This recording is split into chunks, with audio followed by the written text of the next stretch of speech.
지난 한 주간 동안 우리들은 창세기 6장에서 9장에 있는 말씀으로 노아의 홍수 이야기를 계속해서 살펴보았습니다. 홍수는 하나님께서 죄악으로 물든 세상을 심판하신 사건입니다. 여러분, 심판이라는 말을 들을 때 어떤 느낌이 드십니까? 심판이 있을 거다. 하나님의 심판이 임할 것이다 라는 말을 들을 때 여러분은 마음에 어떤 느낌을 받으시나요? 현대인들에게 있어서 심판에 관한 설교는 불쾌하게 왜 그런 이야기를 하지? 심판은 시대에 뒤떨어진 이야기 아니야? 라고 반응할 것 같습니다.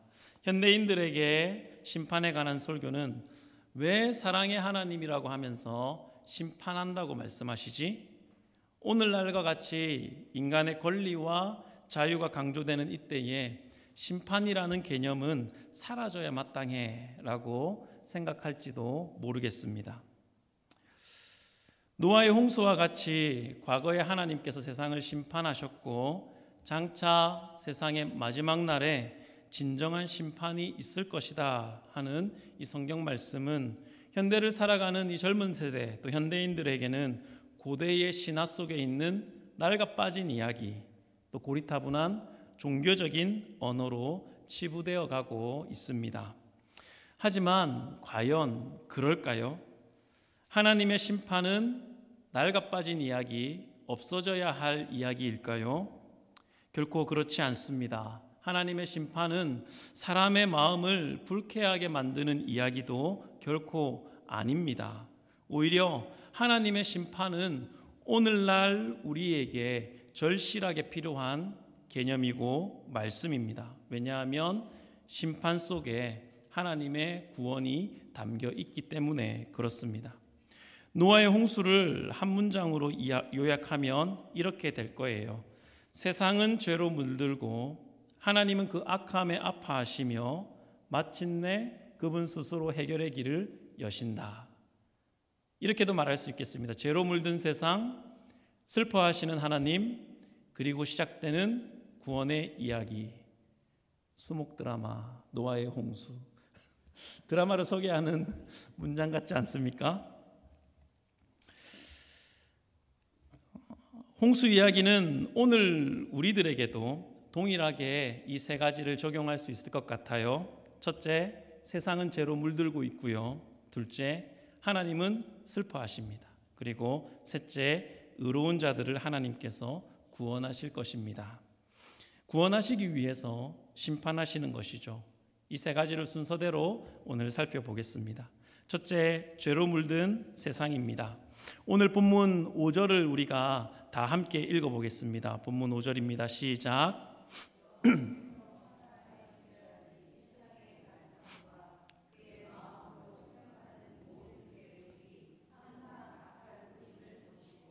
여기 보시면 사람의 죄악이 세상에 가득했다라고 말씀하고 있습니다. 그리고 사람의 마음에 계획하는 바가 어떻다고요? 항상 악하다라고 말씀하셨습니다. 하나님께서 그 사람의 마음을 보셨습니다. 사람 속에 있는 악함이 겉으로 표출되는 것, 표현되는 데는 여러 가지 표현 방법이 있을 거예요. 미움, 다툼, 시기, 폭력, 질투 이런 것들로 나타나고 그렇게 하겠지요. 노아의 시대에는 그 악함이 어떻게 표현되었는지, 어떻게 사람에게 표출되었는지 11절에 나와 있습니다. 11절입니다. 그때에 온 땅이 하나님 앞에 부패하여 포악함이 땅에 가득한지라. 포악함이 땅에 가득했다라고 말씀합니다. 물론 다른 여러 가지 죄들도 있었을 거예요. 그런데 노아 시대의 죄악의 특성을 성경은 포악함이라고 말씀하고 있습니다. 여러분, 소돔과 고모라 아시죠? 소돔과 고모라의 죄악의 특성은 무엇입니까? 음란함이죠. 그것도 괴상한 음란, 동성애와 여러 가지 이런 하나님께서 정하신 창조 질서를 어기는 음란함이 소돔과 고모라의 죄악의 특성이라고 한다면, 노아 시대에 하나님께서 보신 죄성의 특징은 포악함이었습니다. 포악함이 무엇입니까? 포악함은 힘 있는 자가 힘 없는 자를 강압적으로 폭력적으로 억압하는 행위를 포악함이라고 합니다. 오늘날 세상이 그렇습니다. 포악함이 점점 더 커지고 있죠. 국제사회의 정세도 그래요. 강대국들이 국제 조약이나 서로 통상적으로 맺어왔던 협약들을 자국의 이익을 더 앞세우며 그것들을 깨뜨리고 군사력이나 경제력을 통해서 힘의 논리로 세상을 움직이고 주장하고 있습니다. 무역 제재와 경제 제재와 같은 수단을 통해서 약소국이나 경쟁국을 압박하고 힘의 논리로 풀어가는 그런 일들이 점점 더 노골적으로 이 사회의 세상에 일어나게 되고 있습니다. 잘했고 잘못했고 이것을 말하는 것이 아니라, 어느 특정 한 편을 드는 것이 아니라, 이러한 일들이 시대의 현상으로 점점 더 강하게 나타나고 있는 시대를 우리가 살고 있다는 것을 말씀드리는 거예요. 국가 간의 관계만 그런 것이 아닙니다. 비교적 우리와 가까운 사회적으로도 권력의 남용, 도덕적으로 윤리적으로 타락한 지도자들의 어떤 고발, 그런 추태, 그런 모습들, 위선적이고 이기적인 행태들이 우리가 살아가는 삶의 주변에 점점 더 만연해지고 있죠. 그럴 때 교회와 목회자가 염려하는 것은 이것입니다.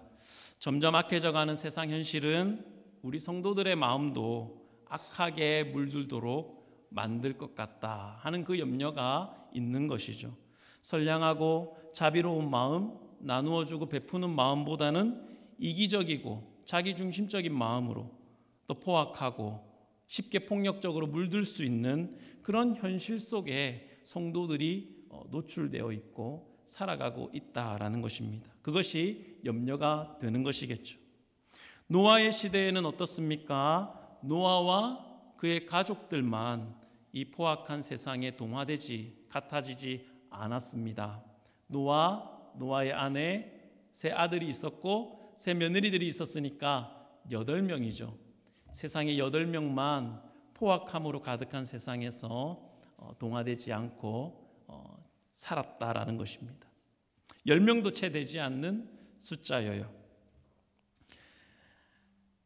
아브라함이 조카 롯을 구하기 위해서 소돔과 고모라를 두고 기도한 것을 아실 것입니다. 하나님, 소돔과 고모라에 의인 50명이 있으면 그래도 하나님 그 땅을 멸하시겠습니까?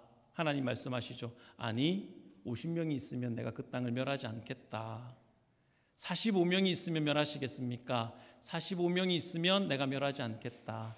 하나님, 40명은요 멸하지 않겠다. 30명은요 멸하지 않겠다. 20명은요, 10명은요, 10명이 있어도 내가 그 땅을 그 의인 10명으로 인해서 멸하지 않겠다라고, 심판하지 않겠다라고 말씀하십니다.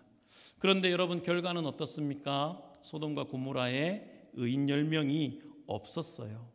소돔과 고모라가 멸망할 때 하나님께로부터 구원을 받은 사람은 아브라함의 조카 롯 그리고 2 딸들 밖에 없었죠. 여러분, 여기서 말하는 의인 10명은 단순히 숫자 10을 의미하는 것이 아닙니다. 공동체를 의미해요. 세상이 포악해지고 음란함으로 가득해도 그 세대와 맞서 싸울 수 있는 힘이 있는 공동체를 의미하는 것입니다. 단순히 숫자 10을 의미하는 것이 아니고 그 세대를 맞서서 하나님의 나라의 법칙과 의를 지키면서 살아갈 수 있는 그런 신자들의 공동체를 의미하는 거예요. 오늘날로 말하면 교회가 되겠죠. 어느 시대든지 그 시대의 죄악과 맞서 싸우면서 하나님의 나라를 유지할 수 있는 사람들의 숫자, 하나님 나라의 성격을 유지할 수 있는 공동체가 형성되어 있다면 하나님은 세상을 그들을 보시고 멸하지 않고 심판을 유예하시는 것입니다. 하지만 그 공동체가 형성되지 않는다면, 열이 이제 만수 아닙니까? 가득 찬 숫자. 그 숫자가 없다면 세상은 소망이 없는 거예요. 포악함을 거슬러서 선하게 바꿀 수 있는 힘이, 자정할 수 있는 능력이 세상에 없게 되는 겁니다. 그러면 심판자가 나서셔야 하는 것이죠. 오늘날이 그렇죠. 포악하고 음란한 세상입니다. 노아 시대의 포악함과 롯 시대의 음란함 다 합쳐놓은 세상을 우리가 살고 있습니다. 포악하고 음란한 세상과 더불어 싸워가면서 하나님 나라의 성격을 유지하는 사람의 숫자가 끊어지지 않고 계승되어 나갈 때 그들로 인하여서 하나님은 땅을 유지하시는 거예요.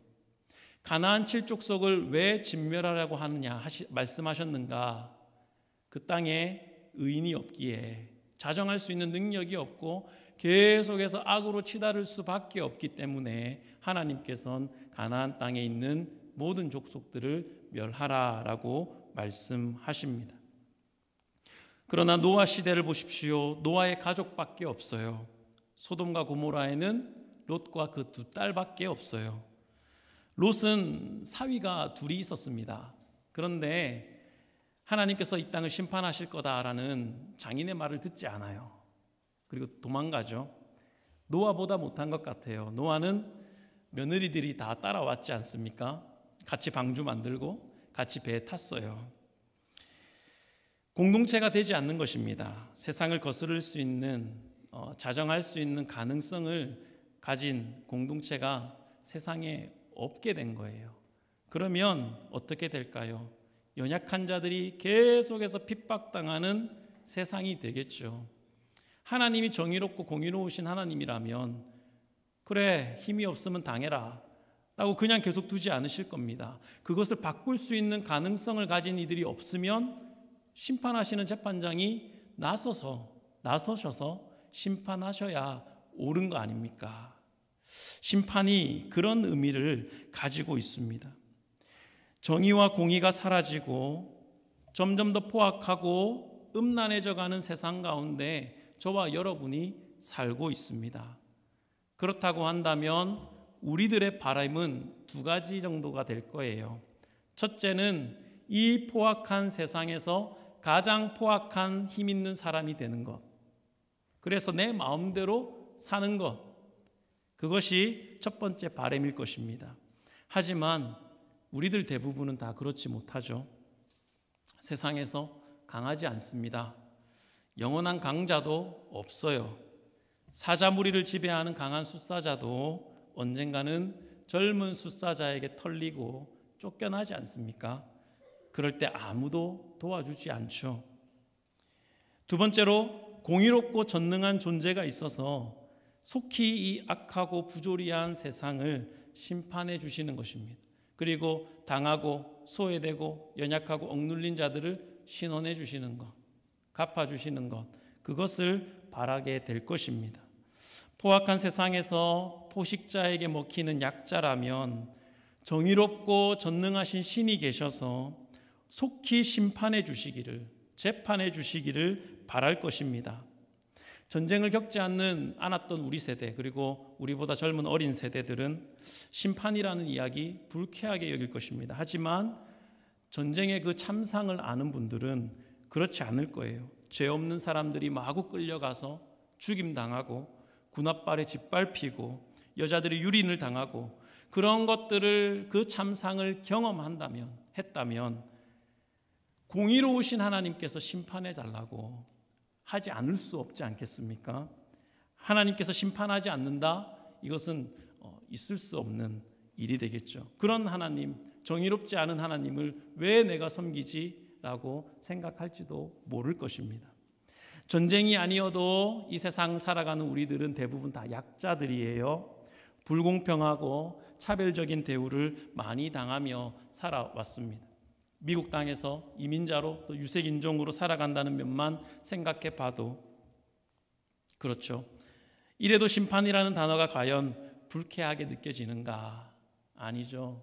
연약하고 억눌린 자들을 해방시키시고 공의와 정의를 이루시는 공의로우신 심판장의 재판이 심판이 우리에게는 필요합니다. 우리의 눈물을 닦아줄 공의로운 판결이 우리에게는 필요한 것이죠. 두 번째로 넘어가겠습니다. 두 번째는 간단히 살펴볼 텐데 슬퍼하시는 하나님입니다. 6절을 보겠습니다. 땅 위에 사람 지으셨음을 한탄하사 마음에 근심하시고. 전지하시고 전능하신 하나님께서 한탄하시고 근심하셨다라는 말은 선뜻 이해하기가 어렵습니다. 신이신데요. 그런데 이 구절은 성경 전체에서 가장 놀랍고 깊은 의미를 담고 있습니다. 한탄이라는 단어는 히브리어로 나함이라는 단어인데 후회하다, 괴로워하다, 고통스러워하다라는 뜻을 가지고 있습니다. 사실 성경에서 지금까지 하나님께서 하나님의 감정을 나타내신 적이 한 번도 없으셨는데 세상에 포악함이 가득한 것을 보실 때 하나님께서 감정을 드러내십니다. 한탄하셨다, 슬퍼하시고 고통스러워하셨다라는 거예요. 악으로 물든 세상을 보시면서 너무너무 슬퍼하시는 마음을 성경에 표현하고 있습니다. 이것은 상실의 아픔입니다. 자녀를 잃어버린 부모의 비통한 마음을 표현해 놓은 거예요. 하나님은 포악해진 세상을 보시면서 부모의 마음으로 슬퍼하고 계십니다. 인간의 악을 보시고 분노하시고 심판하시기 이전에 먼저 하신 감정은 슬픔이었어요. 슬퍼하셨다. 하나님의 심판은 그래서 징벌, 감정이 없는 징벌이 아니라 상한 마음에서 나온 깊은 고통의 표현입니다. 자녀들이 서로가 서로를 파괴하고 억압하는 포악한 모습을 보는 아버지의 탄식, 그 탄식이 바로 한탄하셨다, 마음에 근심하셨다라는 말의 뜻입니다. 하나님은 사랑하시면서 동시에 공의로운, 정의로우신 하나님이셔야 합니다. 그런 하나님이세요. 이것이 하나님께서 세상을 보시면서 슬퍼하시는 이유예요. 포악한 세상을 보시면서 그대로 두시면 하나님은 정의로운 하나님이 아니지 않습니까? 공의를 행하셔야 하는데 하나님은 너무나 슬퍼요. 왜냐하면 하나님은 세상을 자식처럼 사랑하기 때문에 그렇습니다. 이것이 하나님의 심판하시는 하나님의 마음입니다. 세 번째로 하나님의 해결책을 살펴보겠습니다. 요한복음 3장 16절 우리가 다 잘 아는 말씀이죠. 하나님이 세상을 이처럼 사랑하사 독생자를 주셨으니 이는 저를 믿는 자마다 멸망치 않고 영생을 얻게 하려 하심이니라. 하나님은 포악한 세상을 보시고 공의와 사랑 이 두 가지를 다 이루어내실 해결책을 만드셨습니다. 우리는 이 부분에서 예수 그리스도를 보게 될 것입니다. 심판을 통하여 구원을 이루셨습니다. 하나님은 노아에게 방주를 만들 것을 명령하셨습니다. 그리고 오랜 세월에 걸쳐서 노아는 방주를 만들고 그 방주를 완성하죠. 하나님은 그 방주 안으로 하나님께서 구원할 자들을 들여보내셨습니다. 노아와 그의 가족들이 방주로 들어갑니다. 그리고 홍수가 시작돼요. 온 세상이 물에 잠기고 모든 생명이 다 죽었습니다. 노아와 그의 가족들은 방주를 통해서 구원을 받았습니다. 여러분, 하나님의 진노를 받은 것은 노아와 그 가족들이 아니에요. 방주가 하나님의 진노를 받았습니다. 홍수의 거센 파도와 쏟아지는 폭우를 방주가 다 받아낸 거예요.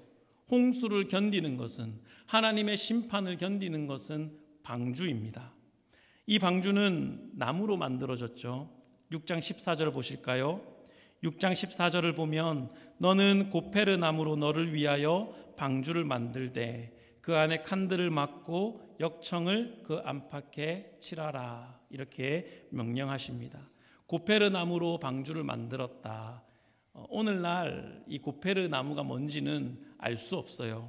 영어 성경으로는 사이프레스라고 되어 있는데 글쎄요, 이 고페르라는 단어는 히브리어입니다. 덮다, 가리다라는 뜻을 가지고 있어요. 성경에서는 이 고페르를 속죄라는 단어를 쓸 때 이 고페르를 사용해요. 속죄가 무엇입니까? 한 사람이 지은 죄에 대해서 그 대가를 치르고 죄의 책임에서 벗어난 상태, 그것이 속죄예요. 속죄받았다라고 이야기합니다. 노아가 고페르 나무, 그러니까 속죄나무로 방주를 만들었다라는 거예요. 여러분, 성경에 또 다른 속죄나무가 있는데 방주 말고 그것이 무엇인지 아십니까? 제 뒤에 있는데요. 십자가요. 속죄나무, 십자가입니다. 계속해서 6장 14절 역청을 나무 안팎으로 칠했다라고 했습니다. 칠했다고 하니까 무슨 액체죠. 액체를 의미합니다. 이것을 나무에 바르면 방수 효과가 생겨가지고 물이 스며들지 않는 거예요.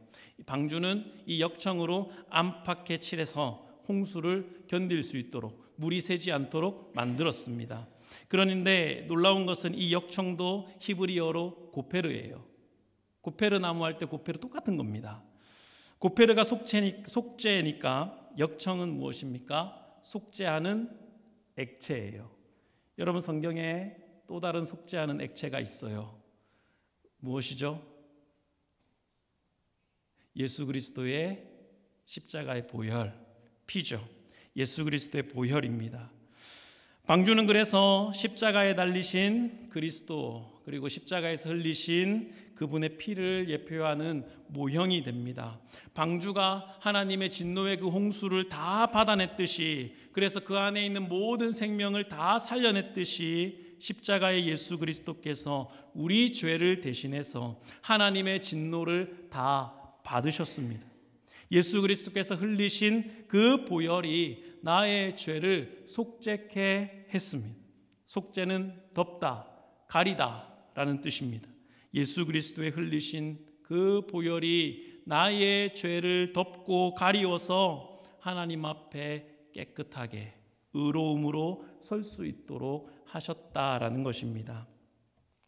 하나님의 공의로운 심판은 예수님에게로, 그리고 세상과 우리를 사랑하신 하나님의 그 사랑은 여전히 범죄한 우리지만 우리에게로 향하도록 하나님께서 하셨습니다. 그렇게 하나님은 당신의 공의와 사랑을 둘 다 십자가에서 만족시키셨습니다. 그래서 시편 기자는 그리스도의 십자가를 이렇게 노래합니다. 시편 85편 10절입니다.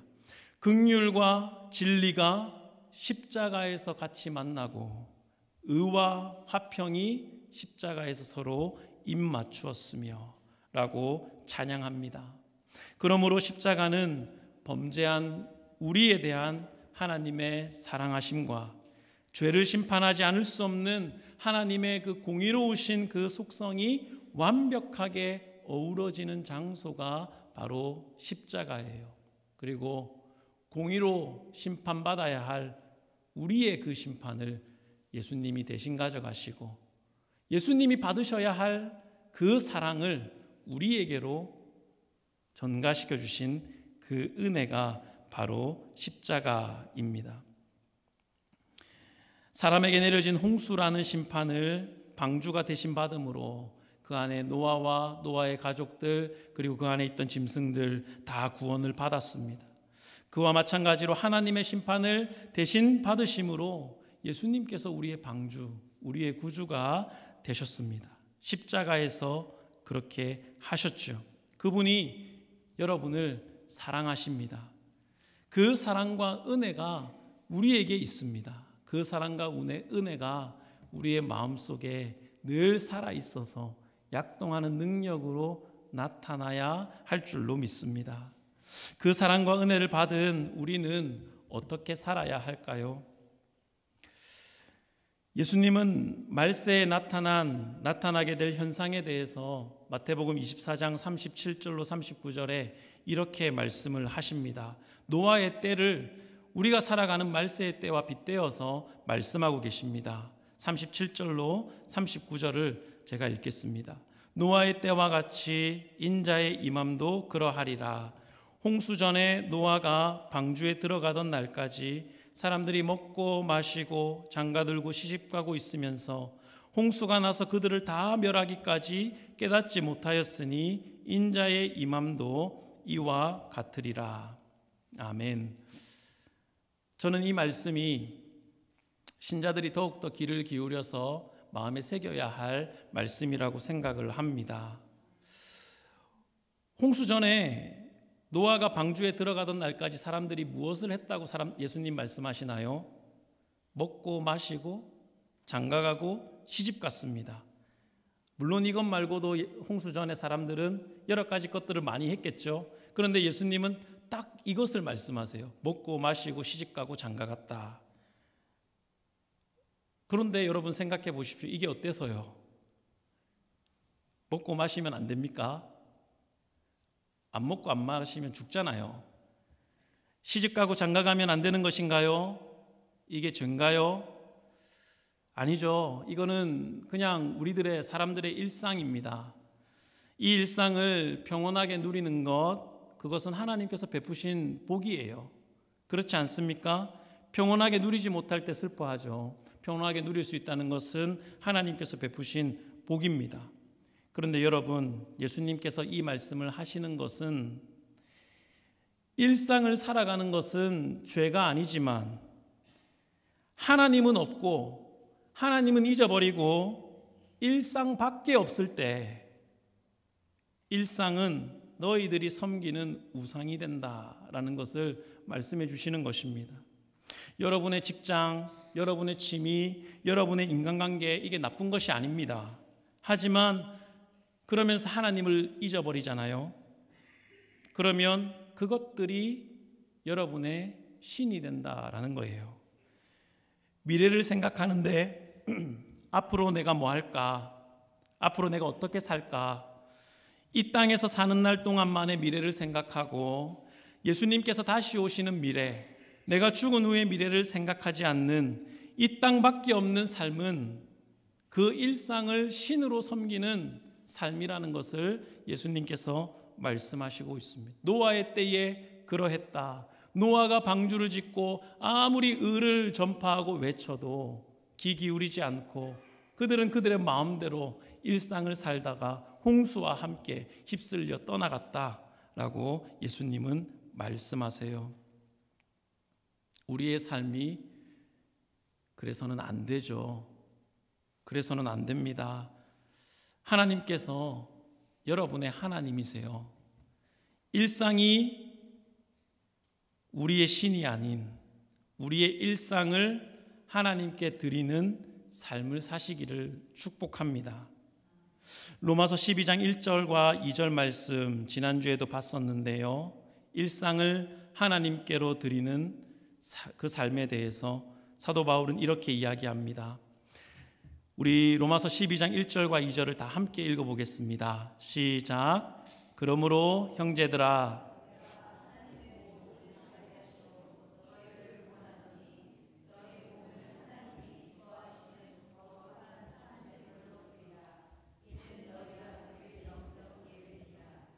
너희는 이 세대를 본받지 말고 오직 마음을 새롭게 함으로 변화를 받아 하나님의 기뻐하시고 온전하신 뜻이 무엇인지 분별하도록 하라.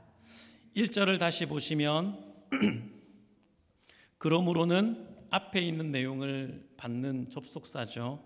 로마서 12장 앞에 있는 내용들, 그 내용은 죄인인 우리들을 예수 그리스도의 속죄로 죄 사하시고 하나님의 사랑으로 자녀 삼으신 것, 그것이 12장 앞에 있는 내용입니다.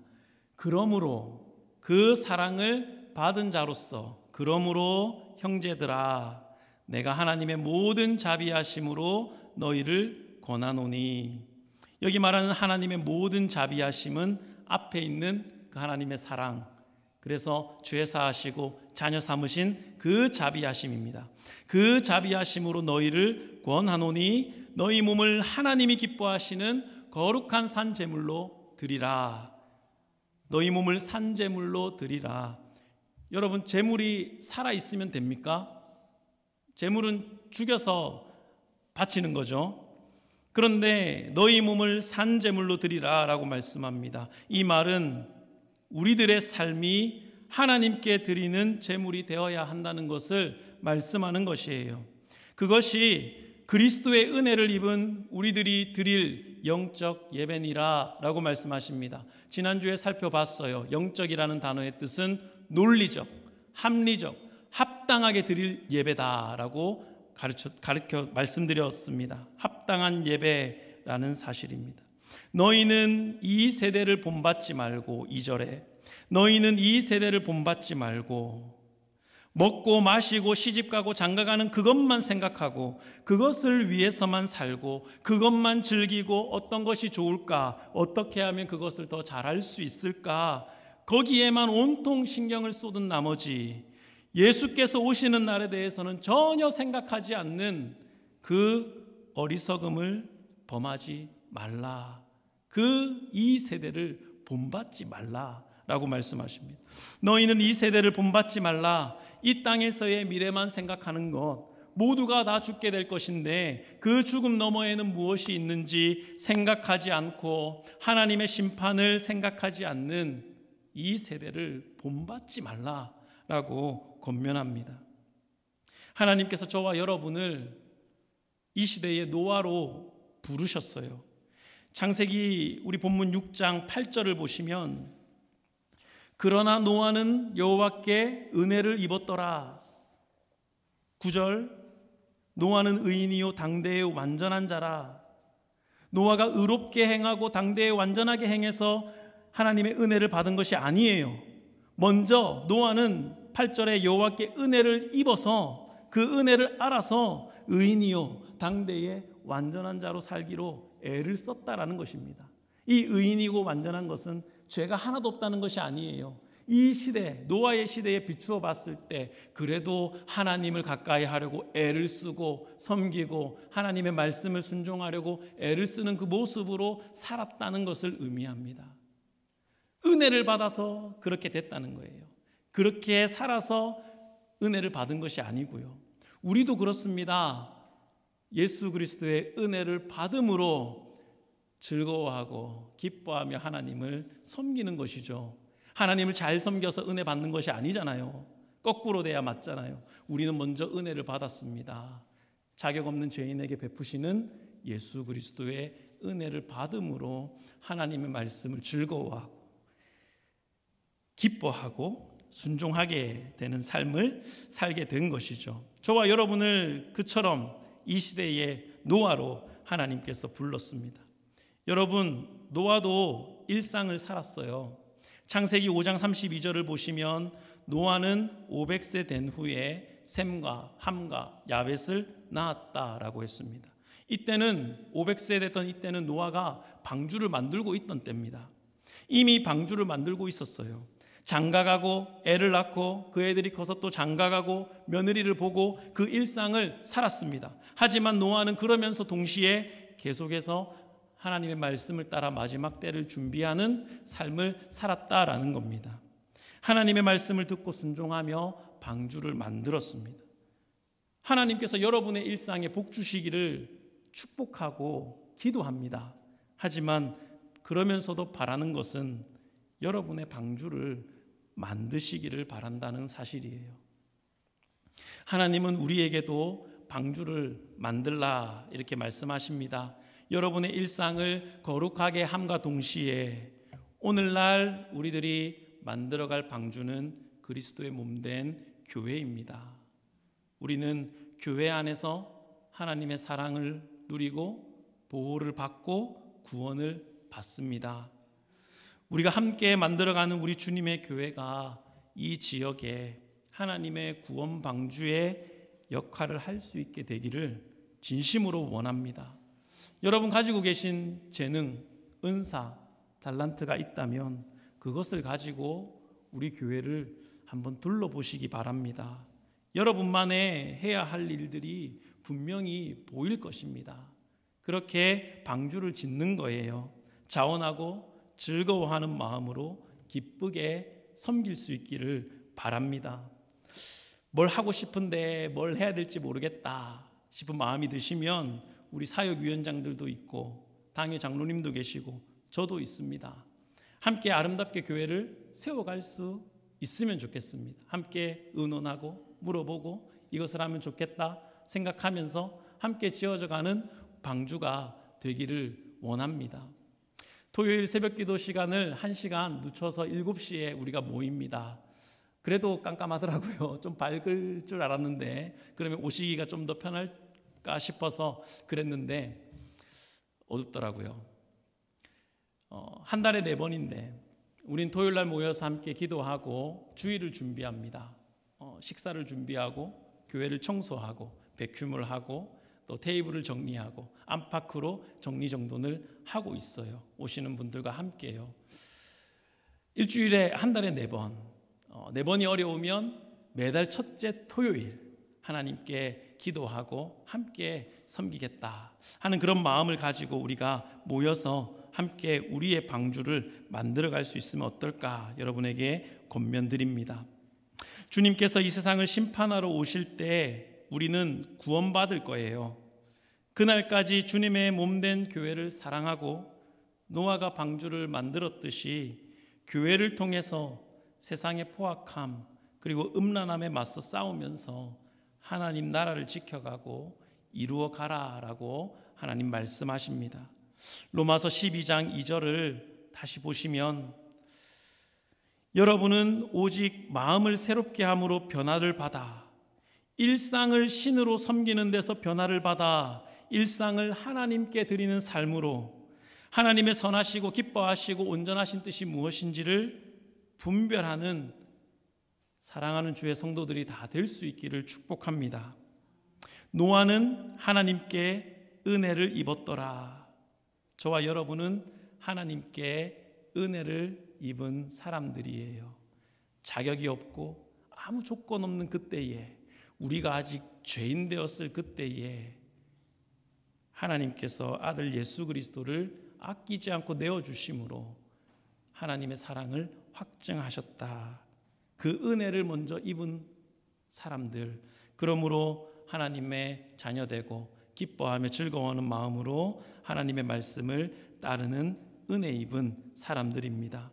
이 시대의 노아로서 일상을 살아가되 일상이 우상이 되지 않고 일상을 하나님께 드리는 주님의 교회 성도들이 다 될 수 있기를 주님의 이름으로 축원합니다. 함께 우리 말씀 생각하면서 이 시간 같이 기도하면 좋겠습니다. 하나님,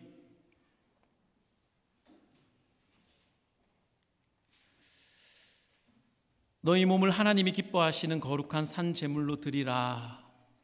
이것이 우리가 드릴 합당한 예배라고 말씀하신 그 말씀 앞에 우리를 비추어 보면서 이 세상의 삶이 전부라고 생각하고 살아가는 이 세대를 본받지 않고 마음을 돌이켜 우리의 삶을 하나님께로 온전히 산제물로 드리는 하나님의 선하시고 기뻐하시고 온전하신 뜻을 분별하여 행하는 하나님의 자녀로 살아가게 하여 주옵소서. 하나님, 우리에게 허락하신 주님의 교회 이 방주를 아름답게 짓고 세워가는 일에 함께 힘을 합하며 헌신하는 아름다운 교회가 되게 하여 주십시오. 하나님, 우리에게 은혜 베풀어 주시기를 원합니다. 이 시간 말씀 생각하면서 함께 합심으로 기도하겠습니다.